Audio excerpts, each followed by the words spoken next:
días a todos y a todas. Gracias a todos y a todas ustedes por esas exposiciones. Y bueno, haciendo más o menos un barrido de estas investigaciones expuestas, se pueden evidenciar algunas convergencias, ¿no? El profesor Leonardo hace una crítica importante a la falta del apoyo e interés en estudiar fenómenos como el fenómeno de la muerte, y esto se evidencia en ese balance que hacen el profesor Camilo y Claudia, donde se explica que pues es a través de un déficit presupuestal y el relevo académico del que la UIS pues no ha sido, digamos, que exenta.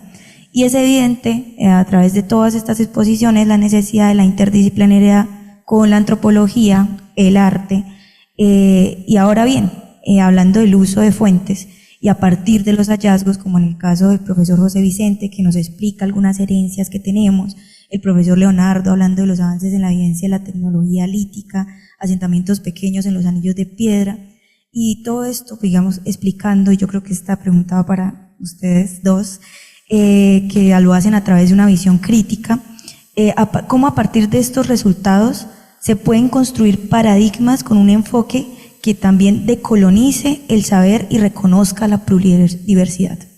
Gracias.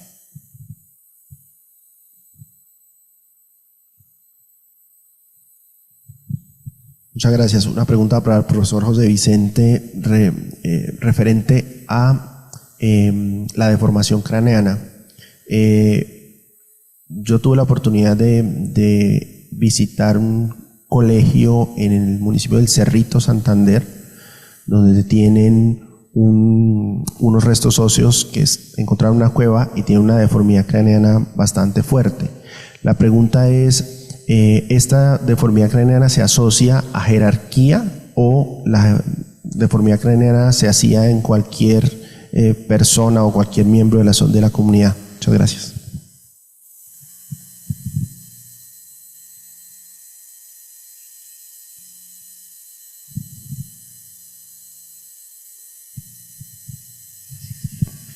Bueno, para mí es muy grato encontrar como una mesa bastante sólida, con muchos aportes nuevos de generaciones anteriores y nuevas generaciones, y tenía un par de inquietudes. Veía que lo del profesor Leonardo resaltando la región como un espacio de migraciones y de varios grupos, pues se contrasta o coincide con otras evidencias que expusieron Marcela y Camilo, y que hay un gran potencial ahí en cuanto a eso. Y quería preguntarles precisamente a Marcela y Camilo, ¿cómo ven ustedes esas nuevas evidencias como un aporte no solo al campo amerindio o prehispánico, sino también para la historia colonial? A mí me hizo bastante coincidencia de cómo se diferencia no solo el poblamiento hispánico, sino también cómo se van estableciendo distintas encomiendas o distintos pueblos de indios, o cómo van diferenciando la población y cierta vocación regional, ¿no? Ese espacio que ustedes identificaron al sur, o que se ha identificado al sur, con cierto estilo cerámico mucho más parecido a los del altiplano, pues también se habla de eso a la hora de la conquista y a la hora de las primeras encomiendas, que se dicen que esa parte de Vélez pues tiene como una serie de grupos, todavía no se sabe si son como una tercera especie de región muisca, ¿no? O sea, ahí hay un punto de contacto importante, y eso queda incluso hasta hoy en día, ¿no? La región de Vélez tiene pues lazos muy fuertes con Boyacá, y culturalmente también. Entonces, ¿cómo ven esas nuevas evidencias hacia como iluminar un poco la historia colonial, lo que sabemos y lo que se podría hacer? Y para la profesora Carolina, yo no sé si como este tipo de ganado, o el ganado que empieza a extenderse en la época colonial, no diría tanto que serían los indígenas los que lo cuidaban, sino que empieza a haber un mestizaje muy importante con población esclava, sobre todo pues por Girón, y sobre todo hacia Vélez, y trabajadores mestizos, y mestizos en todos los sentidos. Ya a finales del siglo XVII es muy variado. Hay una visita de 1670 que evidencia muy bien las propiedades de la provincia de Vélez, y todos la variedad de trabajadores que hay en ellas. Y me parece muy interesante volver sobre las visitas, una fuente que has resaltado bastante y que creo que hay que volver sobre ellas o ir a ellas porque no hemos ido al menos para la región santanderiana. Buenas, yo tengo dos preguntas, una para la profesora Diana. Pues la verdad yo conocí su tesis fue por el profesor Leonardo y por María Paula el semestre pasado, y me interesó que trabaja con la categoría de paisaje colonial, no indiano, colonial. Entonces quería preguntarle que si estos indígenas, bueno, indios como sale en el documento, que estaban en contra del proceso congregador, que estaban en dispersión, ¿se puede categorizar como una resistencia indígena? Y para Colorado, Yepes y Peña, a partir del balance que ustedes realizaron, por ejemplo, es que ustedes son arqueólogos hablando de historiadores, entonces yo quiero preguntarles como que si hay un diálogo, así como dijo la compañera Camila, interdisciplinario, si se citan los unos a los otros o es un diálogo de sordos, básicamente.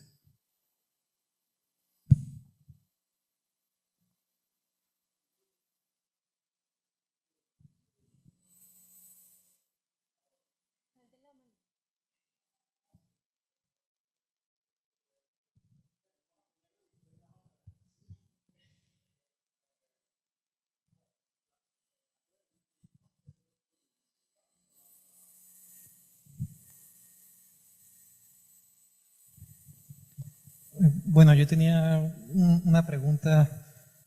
Sí, el profesor Leonardo Moreno lo mencionó así brevemente. Claudia profundizó un poco más al respecto sobre el tema del arte rupestre, porque, digamos, una de las lecturas que a mí me ha marcado profundamente y que me ha llamado mucho la atención fue pues, un ensayo de un historiador francés, ¿no? Leroy Gourand, en una compilación que le publica la UNESCO sobre los orígenes de la humanidad.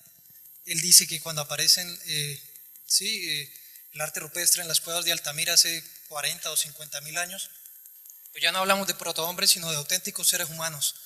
Entonces quisiera yo saber de pronto, para el caso de las experiencias aquí de las comunidades que poblaron el actual territorio de Santander, qué estudios o qué investigaciones han profundizado en el tema del arte rupestre.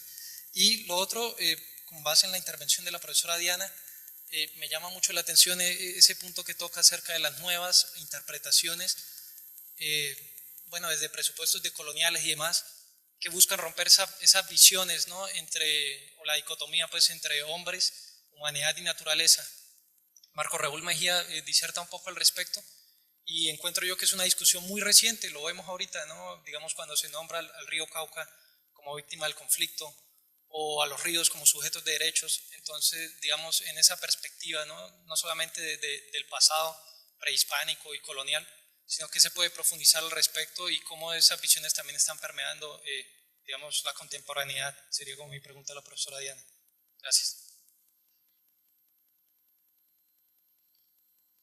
Bueno, buenos días, qué gusto ver también amigos exponiendo y también a estudiantes.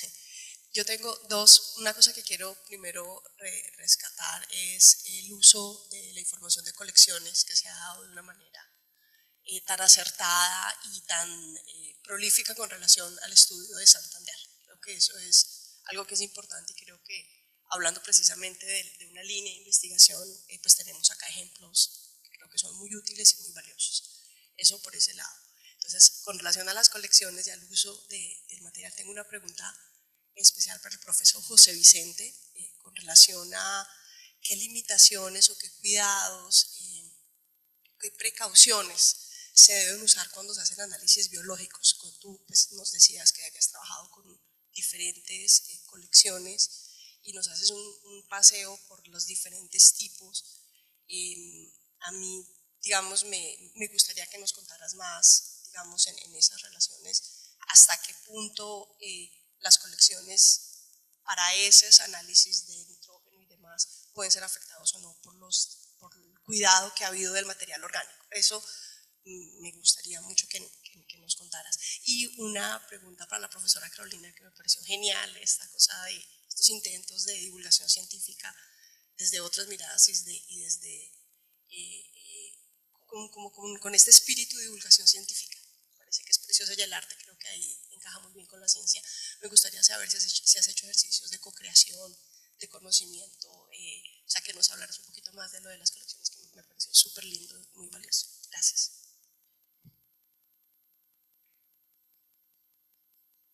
Entonces, damos la palabra a los ponentes. Ahí creo que algunas preguntas con elementos en común y otras muy específicas.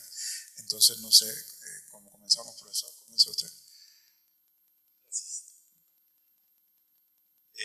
Sí, nosotros trabajamos con la colección de la Purnia. Personalmente son 2 osarios, osario 1, osario 2, y cuando la visitamos, infortunadamente los niños estaban jugando con los cráneos. Entonces yo vi eso y no, toca sacar lo que se pueda. Me tocó comprar unas bolsas plásticas para extraer lo que se pudo, ¿no? Y tratando de ver lo que más se destacaba, y eso hace parte, digamos, de una de las principales fuentes de información. Hay dataciones, hay descripciones de los objetos que se encontraron, de la momia, etc. Y pudimos constatar de que esos restos no están deformados, ¿no? Los de la Purnia no están deformados, mientras que la momia sí está deformada, tiene una manta pintada, los otros tienen una manta sin pintura, y pues infortunadamente los 2 osarios estaban bastante deteriorados.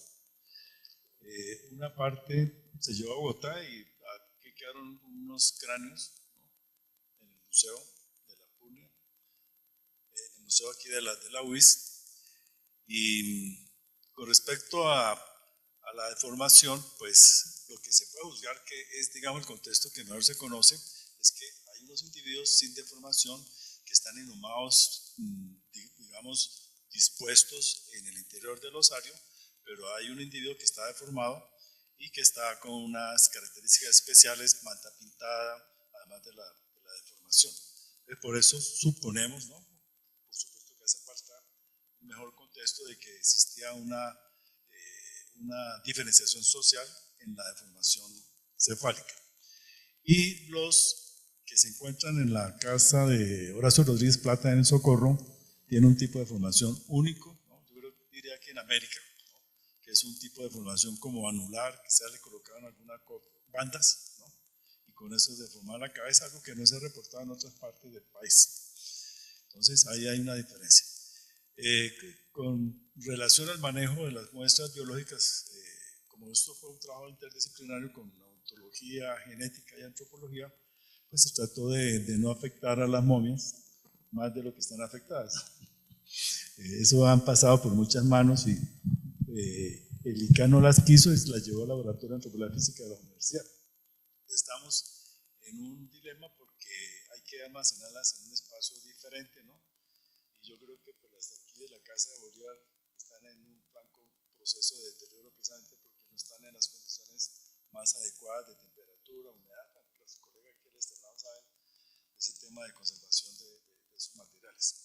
Entonces, nosotros tratamos de intervenir en lo mínimo las momias, ¿no? Trayendo, por ejemplo, muestras de costillas que estaban expuestas y de terceromolares para los análisis genéticos y también para las dataciones, tratando de no afectar las momias, y pues están envueltas en una tela quirúrgica y las condiciones de humedad y de temperatura pues son adecuadas para su preservación, pero esas hay que ponerlas en un espacio diferente.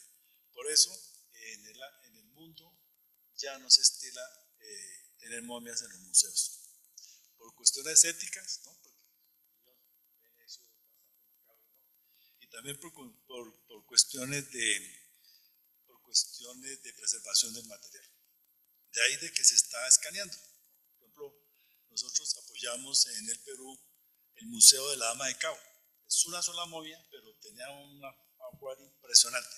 Entonces la momia se escaneó y tenía algunas partes del cráneo con adherencia de tejido seco, y con el escaneo se obtuvo el cráneo. A partir del cráneo se hizo una reconstrucción facial y la momia que se expone es una réplica, ¿no? mientras que la momia original está en condiciones de humedad y temperatura adecuadas para preservar su material. Entonces, no creo que sea adecuado continuar exhibiendo las momias, ¿no? Por aspectos éticos y también por cuestiones de preservación de los materiales.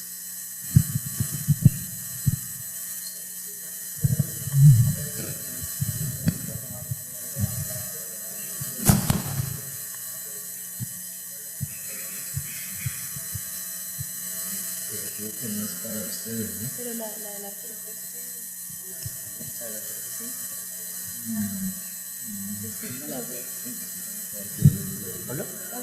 Vamos a hacer.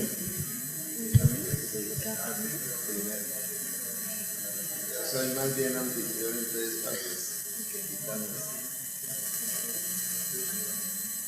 Bueno, voy a responder mientras el profesor se anima. Respecto a las dos primeras preguntas que me plantearon, están bastante vinculadas. Y pues precisamente hay que tener en cuenta que la interpretación del pasado indígena en Santander se fundamenta en un paradigma colonial, de por sí. La mayoría de esfuerzos que se han hecho desde la primera mitad del siglo XX para caracterizar a los grupos humanos que habitaron este territorio y sus formas de organización social se basaron en crónicas, sobre todo, y en algunos documentos jurídico-administrativos. Eso sumado al propósito de fundamentar un regionalismo en Santander, pues derivó también en propósitos de investigación como la definición de fronteras, la caracterización de los grupos humanos a través de atributos culturales o físicos, como el hecho de que eran blancos y altos, ¿no? A diferencia de los muiscas, llamémoslo así, y demás. Y todo eso pues obedece a una óptica occidental, a una intencionalidad explícita o tácita de las fuentes coloniales en las que se fundamenta pues todo el modelo de la organización social indígena, etc. Y pues también, para responder al profesor, podríamos argumentar que esos modelos nos hablan más de la perspectiva de los occidentales del periodo colonial y cómo ellos interpretaban a los grupos indígenas que de los indígenas en sí. Desde la arqueología pues tenemos la tarea de contrastar y abordar los fenómenos sociales desde las producciones materiales, pues que es lo que nos habla de la realidad del pasado prehispánico, llamémoslo así. Y en eso estamos. De hecho, pues yo publiqué un artículo que precisamente se llama La frontera como invención colonial, publicado en Fronteras de la Historia, donde yo digo que la diferencia entre lo guane y lo muisca se fundamenta es en la perspectiva de los colonizadores y en el trazado que ellos hacen en el marco de su recorrido de conquista, porque ellos van haciendo una serie de fundaciones y de reducciones de indios y van agrupando a los indígenas que se distribuyen en las provincias como los indios guates o guanes y en el sur los moscas. También recordemos que ellos no se autodenominaban de esa manera. Y lo que nos muestra el registro arqueológico es, en contraste, pues una gran variabilidad, tanto interna como macrorregional. Eso por ese lado. Y en cuanto a la divergencia disciplinar, bueno, en mi caso yo tengo formación de arqueólogo de pregrado y de maestría en historia, y siempre me ha gustado mucho vincular ambos campos de estudio, y creo que es algo que ha caracterizado a la Academia Santandereana. Acá hay trabajos de geólogos, de semiólogos, y pues eso es muy interesante porque nos deja ver como distintos fundamentos teóricos y metodológicos para comprender un mismo fenómeno social. Eso sí, pues en la antigüedad, o lo que serían los viejos paradigmas del siglo XX, la interpretación dominante es la histórica, sobre todo en crónicas, ¿no? Y hasta ahora se están empezando a desarrollar nuevos esfuerzos o nuevas interpretaciones, pero creo que hay un trabajo muy colaborativo y muy fructífero, en el caso de Santander, de interdisciplinariedad. Bueno, también complementando pues la perspectiva de Camilo, con respecto a la primera pregunta, yo creo que también otra cosa que es importante ver es también desde las investigaciones uno cómo trabaja con las comunidades que actualmente conviven con estos territorios, con estos sitios. Hay, por ejemplo, un concepto que desde la calidad histórica que permite justamente como visibilizar esas otras formas de generar discurso. Digamos que por mi lado, en mi investigación, pues el trabajo con la comunidad fue algo vital porque pues quién más conoce dónde se encuentran los sitios arqueológicos que las personas. también pues trabajar constantemente con ellas, incluso pues darles también los resultados que uno investiga, no solo como un extractivismo científico. También, por ejemplo, pues yo pues me posiciono pues que principalmente no se les, durante mi tesis no se les menciona como guanes, sino como comunidades del territorio de los Santos. Esto pues justamente como por todo este tema de la invención colonial y de este tipo de denominaciones, también se menciona que es el territorio de los Santos y no de la Mesa de los Santos, porque pues esto también, al mencionar Mesa de los Santos, muchas veces pues la gente asume que la mesa, o bueno, en otras partes del país o del mundo, que la Mesa de los Santos es la parte turística del mercado campesino y no se acerca a conocer el municipio y a conocer a las personas y las formas también en las que se vive el patrimonio desde ese sentido. Entonces, esa también sería otra forma como de ir deconstruyendo, y desde la academia se puede hacer como acercándonos tal vez a cambiar ese tipo de denominaciones, y pues sería como eso por ese lado. Con respecto pues a la otra pregunta de Julián Velasco, yo creo que también se puede complementar, bueno, lo diré en mi caso también, desde el tema de, por ejemplo, los textiles. Hubo una profesora que me dijo como muchas veces cuando se estudian a los indígenas, dicen como en el siglo XVI ahí paró y los indígenas no continuaron. Pero pues como pues había mencionado el profesor, pues las momificaciones siguen mucho tiempo después. También se han encontrado ajuares en donde se usan materiales de origen colonial. Los textiles pasan también a conocerse como los textiles de Girón, que son textiles que eran pues utilizados por los españoles para llevar a las minerías, y posteriormente esto también derivaría en la primera industria textil que ocurre en Colombia, que es en Suaita, y pues esto también habla de estas conexiones, que no simplemente hubo una desaparición, sino que son procesos como de transicionales y que deberíamos pues poder estudiarlos, ojalá pronto, y continuar con este tipo de investigaciones. Con respecto a la pregunta también de la comunicación, me gusta también mucho el tema de la interdisciplinariedad, como lo mencionaba Camilo, hablar que pues en la arqueología en Santander no solo los arqueólogos hacen arqueología, también pues los historiadores, los geólogos, hay también por ejemplo charlas, investigaciones de geólogos de acá de la misma UIS, que también se han acercado a entender esos patrones espaciales, por ejemplo, por el tipo de meteorización, si se seleccionaban unos tipos de sitios de arte rupestre a partir de esto, o la formación geológica, por ejemplo, gracias a un geólogo fue posible tener un primer mapa geomorfológico arqueológico en el territorio, y esto pues permite también conocer de las personas en el pasado, también conocían y decidían dónde decidían enterrar a las personas o tener sus sitios importantes. Entonces, o los químicos, por ejemplo, hay químicas que se han encargado de estudiar los textiles desde los años 80, 90, identificando los tintes que utilizaban en los textiles, y son tintes que se encuentran en el mismo cañón del Chicamocha. Entonces, este tipo de conversaciones pues también ayuda mucho, ver que también en la nueva generación de arqueólogos se están tomando otros territorios, como el caso de las comunidades de Ariguíes, de los chitareros, de municipios como Cachirí. O sea, se está ampliando también mucho esa perspectiva, y pues la idea es seguir justamente como generando una red tanto de investigadores con muchísimos años de experiencia como los jóvenes investigadores que también se están acercando a este tipo de investigaciones. Y pues la última pregunta, aunque pues la persona se fue, bueno, hola. Pues es también como muy interesante ver ese tema de la historia del arte, pues acá también tenemos a una investigadora que se ha enfocado mucho en ese tema, y pues digamos que entender como dónde se encuentran esos patrones también en diseños. Sería muy interesante pues poder continuar si en el territorio se encuentran los mismos diseños, si hay una diferenciación, por lo menos desde la historia del arte, y verlo desde un contexto como relacional. Se ha podido identificar que en efecto pues por lo menos existen algunos diseños que se encuentran tanto en textiles como en los sitios de arte rupestre e incluso en las cerámicas, que tal parece que pueden llegar incluso a trascender como las delimitaciones temporales que se han podido estudiar desde la cerámica. Entonces pues esto también permite mucho como conocer hasta dónde nosotros podemos desde la arqueología acercarnos, y de una forma interdisciplinar. Gracias. Bueno, respondiéndole aquí a... Sí, las visitas creo que es el mejor documento que yo me encontré dentro de la búsqueda que hice. Son muy ricas en descripción, y sí, desde una aproximación de la historia ambiental, pues vienen a ser como las las que proveen más cosas. Claro, las otras denuncias y demás pues dan detalles interesantes como de la vida cotidiana, pero sí son documentos que hay que revisar y siempre hay nuevos ojos para obtener nueva información. Y pues lo que decía, sí, muy cierto, pues claro, ya el siglo XVII-XVIII ya estamos hablando de un mestizaje bien importante en esta región que pues estaba unido pues a todos estos cambios en el territorio.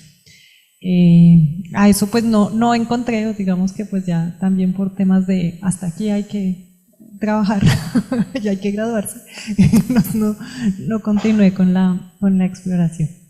Frente a lo que preguntaban del paisaje colonial, ese fue el concepto que a mí pues como que me hizo pensar en el desarrollo de esta tesis, acompañado de la profe Stefania Galini, que era profe de la Nacional, y él planteaba un modelo pues muy básico de un territorio, unos colonos y unos aborígenes.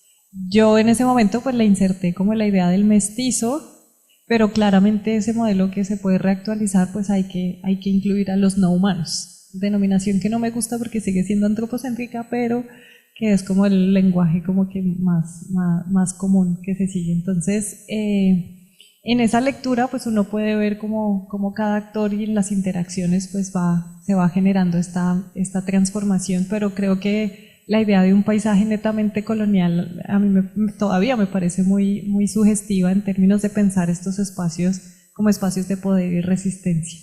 En los documentos no se veía mucho el tema de la resistencia, una que otra queja que siempre que es que son muy vagos, que no hacen nada, que bueno, como lo que siempre aparece, y eso uno lo podría interpretar como formas de resistencia, como no es que no esté haciendo nada, es que no quiero, ¿sí? Entonces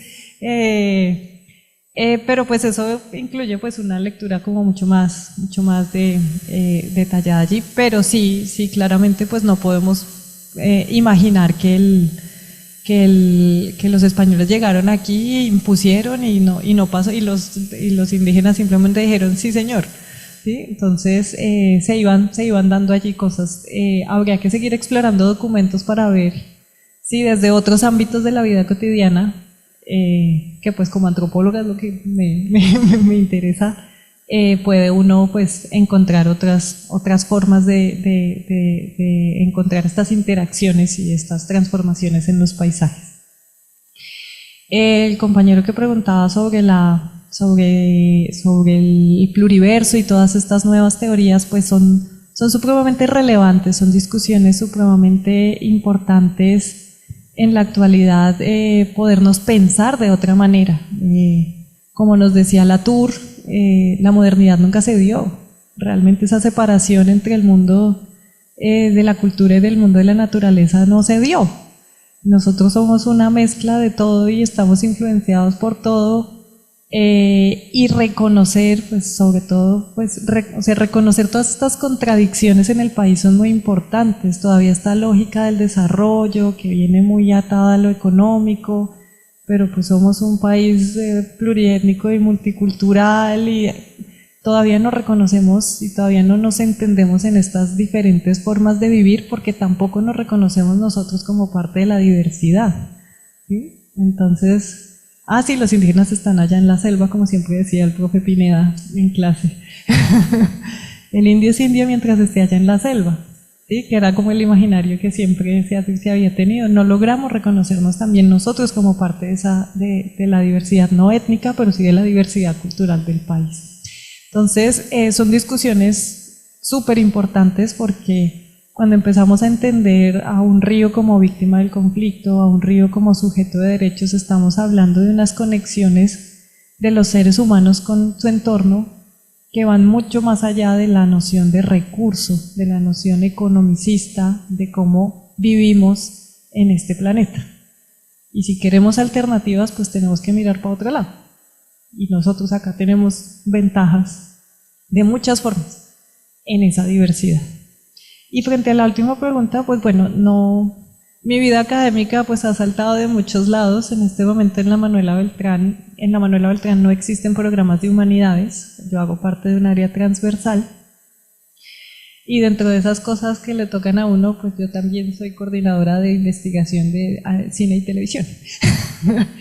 Entonces, he migrado, y creo que pues también la vida tiene sus giros, he migrado hacia la investigación-creación, justamente como algo que estaba buscando sin saberlo, donde aunque no he hecho, hasta el momento no he logrado, pues digamos, hacer trabajo así colaborativo, pues ahora estamos formulando justamente un proyecto de investigación-creación sobre ríos de Colombia, como una especie o sea, perspectiva de historia ambiental sobre ríos de Colombia. En mi tesis doctoral yo trabajé el río Meta, aquí que mencionabas de la frontera de la frontera, pues el Meta, frente a otros ríos como el Magdalena, que claramente ha sido una arteria importante en el país.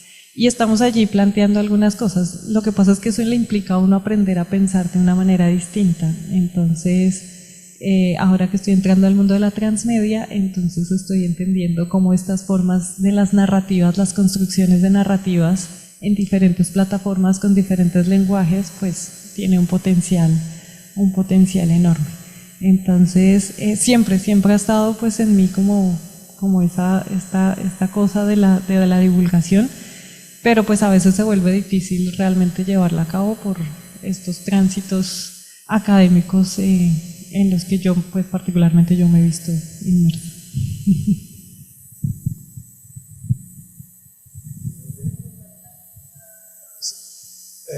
Bueno, pero entonces antes de que Leo,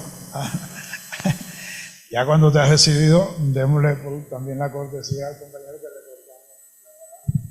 le. Gracias.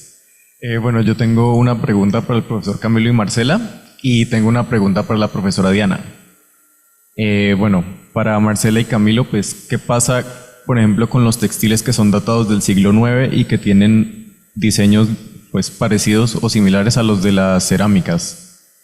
Y pues para la profesora Diana, bueno, yo soy diseñador gráfico, entonces pues se me hizo muy interesante como la manera en la que tú integraste pues un desarrollo gráfico con tu investigación de paisaje colonial. Entonces yo quería preguntar si tú alguna vez habías considerado el uso de ese desarrollo gráfico no solo para mover tu investigación, sino también para hacer que personas como pues por ejemplo yo, que no hago parte de la Academia de Historia, pues llegamos a interesarnos por este tipo de temas que pues son relevantes para todos, porque al final pues de ahí venimos y pues es relevante para personas que incluso no están estudiando esto.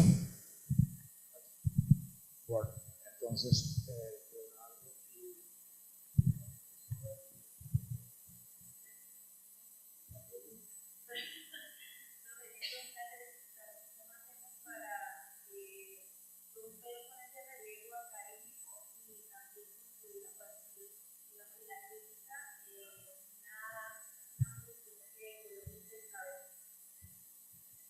bueno, esa es la pregunta, digamos, capciosa que diríamos, pero sí, compleja, pero de todas maneras comprometo también mi posición.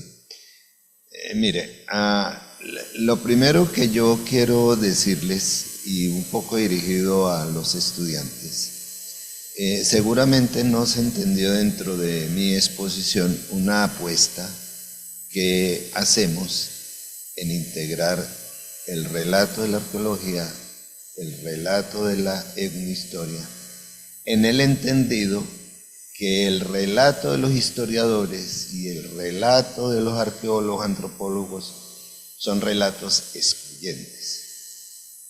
Eso no es ningún misterio, siempre se ha dado, son dos disciplinas que se excluyen en el relato, pero que hay personas como nosotros que pensamos que debemos encontrar la convergencia. Y la apuesta que nosotros hicimos es, desde el orden metodológico, por supuesto con respaldo teórico, saltarnos una fuente. Y la fuente que nos saltamos es la fuente del cronista. Por eso nosotros el trabajo lo hacemos sobre fuente primaria, o sea, el informante, digamos, del cronista. O sea, el cronista escribe a partir de una serie de fuentes, de una serie de personajes que le cuentan muchos años después, inclusive. Hay fuentes históricas que 100 años después le cuentan. Entonces, si nosotros criticamos el relato del historiador, pues pensábamos que teníamos que dar una solución o una alternativa. No sabemos si nos va a salir bien, no sabemos si esto va a ser, pero por lo menos lo intentamos y esa es. Y nuestro amigo Paredes es el encargado de hacer eso y ya vamos a mostrar un primer producto, un primer resultado en su tesis. ¿Eso qué nos representó? Por ejemplo, a partir de la fuente, aplicando tecnologías GIS, tecnologías de sistemas de información geográfica, pudimos entonces rastrear puntualmente el recorrido del conquistador, pero no visto desde el relato del cronista, sino desde el relato del protagonista directo de la hueste. Entonces empezamos a descubrir una serie de sitios que nos van a servir de hipótesis para los trabajos arqueológicos. O sea, ese va a ser la convergencia, es el punto de encuentro. Todavía eso está en ciernes, está en un principio, pero hago este comentario porque quizá muchos de los estudiantes de historia y de otras disciplinas podrían encontrar ahí una potencial fuente distinta de hacer un trabajo diferente. Segundo, en verdad, desde las ciencias sociales construimos relatos y pues nos alineamos en un lado o en otro.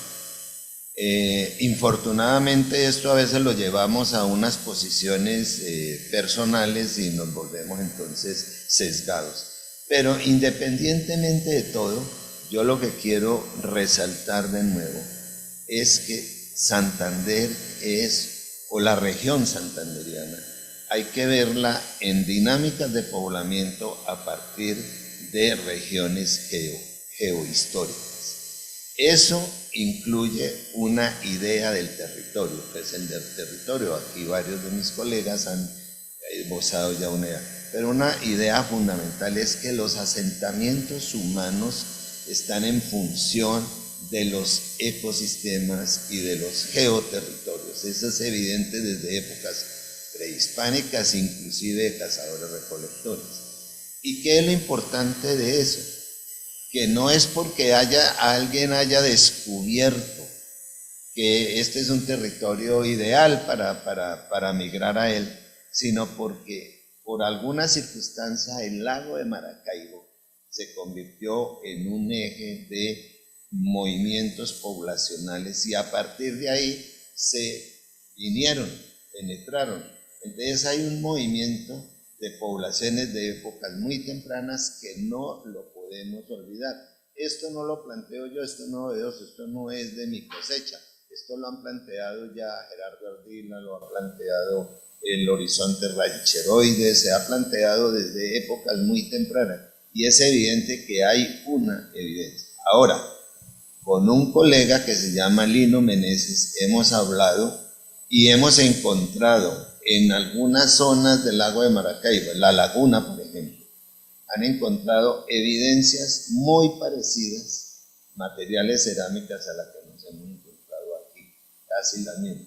Ahora, nosotros el trabajo que llevamos desde el 2010 siempre lo hemos concentrado en vivienda, en patrones de asentamiento, porque nosotros manejamos teóricamente el territorio como un territorio geohistórico. Entonces, los patrones de asentamiento que nos muestran que siempre hay unos núcleos, digamos, semiurbanos en algunos puntos estratégicos del territorio, pero eso es asociado a sociedades preguanes, o sea, que en la evidencia material toda la cerámica que se encuentra es preguane, pero hay otros territorios, por ejemplo, paleovalles, ¿cierto? Por ejemplo, en Los Santos, en el municipio, hay un paleovalle en donde ya se empiezan a ver terrazas en diferentes sitios de ese paleovalle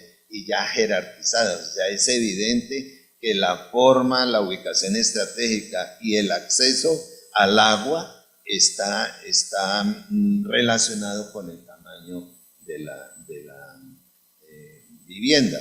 Hay una investigadora que se llama Barbara Price, que en Estados Unidos y en Centroamérica ya ha definido que uno de los elementos que determinan esas estratificaciones sociales, ojo, y estratificación no significa desigualdad social, estratificación social en épocas prehispánicas, por ejemplo, como lo demuestra Barbara Price, va a tener relación con la ubicación de la vivienda, y eso tiene una relación con el manejo, con el concepto del paisaje y con la ritualización del paisaje. Entonces hay una gran cantidad de cosas que la arqueología regional potencialmente está dando a través de esa convergencia entre etnohistoria, no historia y no, etnohistoria y arqueología.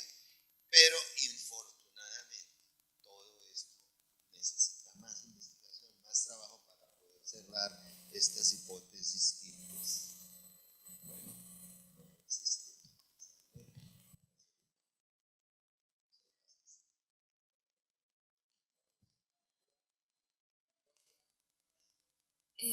Bueno, respondiendo a la pregunta del compañero, es muy interesante pues ver, digamos, el tema de la datación de textiles, porque pues son elementos orgánicos que pues evidentemente pues se pueden datar bajo carbono 14, y las dataciones que se realizaron en las cuevas de El Conde y El Duende en La Purnia, pues las más tempranas justamente dieron en el siglo IX. Esto pues es muy interesante porque además las más tardías pues van justamente siglo XVI. Habla que, y los diseños pues que se pudieron encontrar durante los procesos de investigación son diseños que pues se comparten a lo largo pues de estas temporalidades. Entonces es muy interesante, y sobre todo también cuando uno estudia el paisaje, se suele, digamos que también uno se puede estudiar pues el paisaje, digamos, aunque se transforma, pues persiste a lo largo del tiempo. Entonces, encontrar, digamos que en este tipo de contextos haya tan larga duración en tipo de material y en diseño, como que nos cuestiona mucho la forma también en la que hemos entendido como estas diferenciaciones cronológicas, y pues ver justamente hasta dónde se han encontrado estas similitudes. Por ejemplo, hay diseños que se encuentran en los textiles que se asocian con la tipología cerámica inciso impreso, en donde pues se suele ver como esto, bueno, son una especie de espirales con líneas alargadas, se ven tanto tejidos como pintados. Entonces pues también como que pues evaluado como hasta dónde los textiles, digamos, también incidían en la cerámica y en la forma también en la que se reproducían, pero pues en temas de análisis cerámico y eso, pues Camilo, no sé si pueda comentar algo. No, de acuerdo, sí, también hay algunos motivos decorativos de la cerámica pues que se ha asociado tradicionalmente a tipos micáceos, ¿no? Micasio inciso, que aparece en textiles. También hay cuevas asociadas a textiles y a fechamientos tardíos asociadas a cerámica incisa. Entonces hay que pues, seguir definiendo las cronologías de la región, eso es un pendiente. Bueno, para responderle al compañero, creo que la parte siguiente de la interdisciplinariedad y la transdisciplinariedad es que nos integremos con el arte. Mi esposo es gráfico, quien le ha tocado hacer todo mi trabajo, todas las ideas locas que a mí se me ocurren. Finalmente él es el que las lleva a cabo. Sin embargo, acompañé a una estudiante de cine que hizo una propuesta de transmedia en su región, que era en Chire Casanare, y ella lo que hizo fue un ejercicio de concientización del patrimonio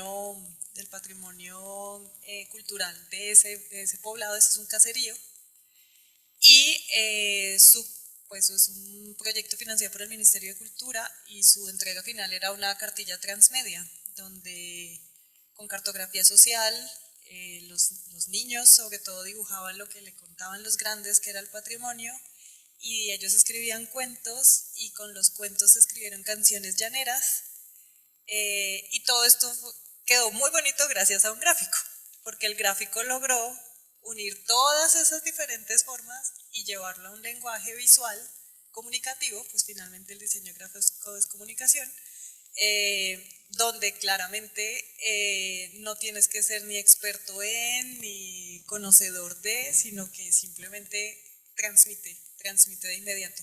Pero creo que de parte y parte pues hay que reconocer primero que el arte también es productor de conocimiento, generador de conocimiento, y que este trabajo tenemos que siempre estarlo traduciendo en diferentes lenguajes, más hoy en día donde lo visual pues claramente abarca un campo muchísimo más amplio. Entonces he trabajado pues con varios diseñadores en ese proceso, incluso a mis estudiantes siempre los llevo a que visualmente expresen las cosas con la finalidad de que ellos entiendan esos nuevos lenguajes, pero creo que es un paso más de la interdisciplinariedad, no solo hablarnos con los que están cerquita, sino con otros campos del conocimiento.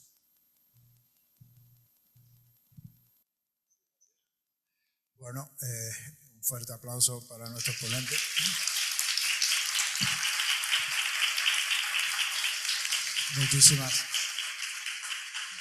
Muchísimas gracias a todos.